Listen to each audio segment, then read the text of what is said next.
টেক্সাসে H-1B visa নিয়ে city কাউন্সিলে উত্তেজনা ছড়িয়েছে। কিছু বক্তা ভারতীয় আধিপত্য ও চাকরি ক্ষতির অভিযোগ তুলেছেন। দক্ষিণ এশীয়রা আতঙ্কিত বলছেন, তারা আইন মেনে এসেছেন ও সমাজে অবদান রেখেছেন।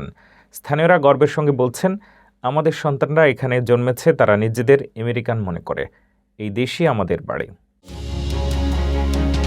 টেক্সাসের ফ্রিস্কো শহরে সম্প্রতি অনুষ্ঠিত সিটি কাউন্সিলের সভায় H-1B ভিসা নিয়ে তীব্র বিতর্ক দেখা দিয়েছে। কিছু বক্তা অভিযোগ করেছেন, এই ভিসা প্রোগ্রামের কারণে শহরে ভারতীয় আধিপত্য গড়ে উঠেছে। কেউ কেউ আরও চরম মন্তব্য করেছেন এবং দক্ষিণ এশিয়ান সম্প্রদায়কে নিশানা করে ভয়ঙ্কর রেজিস্ট কনসপিরেসি থিওরি তুলে ধরেছেন। সভায় কয়েকজন বক্তা চাকরি হারানো ও বেতন কমে যাওয়া নিয়ে উদ্বেগ প্রকাশ করেছেন। তবে দক্ষিণ এশিয়ান বাসিন্দারা নিরাপত্তা ও বৈষম্যের ভয় প্রকাশ করেছেন। ফ্রিস্কোর মেয়র জেফ চেনি এই বক্তাদের বাইরের উত্তেজক হিসেবে উল্লেখ করেছেন।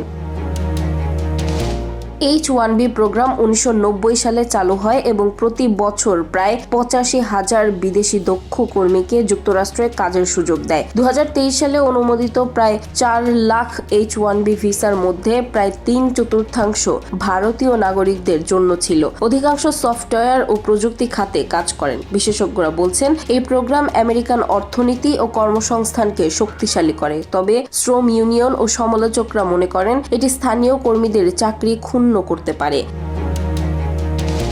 সম্প্রতি দক্ষিণ এশিয়ানদের বিরুদ্ধে ঘৃণা ও হিংসার ভাষা বেড়েছে। অনলাইনে ভারতীয়দের লক্ষ্য করে নেতিবাচক পোস্টের সংখ্যা বাড়ছে। স্থানীয় ভারতীয় ও ভারতীয় আমেরিকান সম্প্রদায়ের মধ্যে আতঙ্ক দেখা দিয়েছে। তারা জানিয়েছেন, তারা আইন মেনে এসেছে, সমাজে অবদান রেখেছে, আর এখন হঠাৎ শত্রুতাপূর্ণ পরিবেশের মুখোমুখি। তাদের মধ্যে অনেকেই গর্ব ভরে বলছেন, আমাদের সন্তানরা এখানে জন্মেছে, তারা নিজেদের আমেরিকান মনে করে, এই দেশই আমাদের বাড়ি।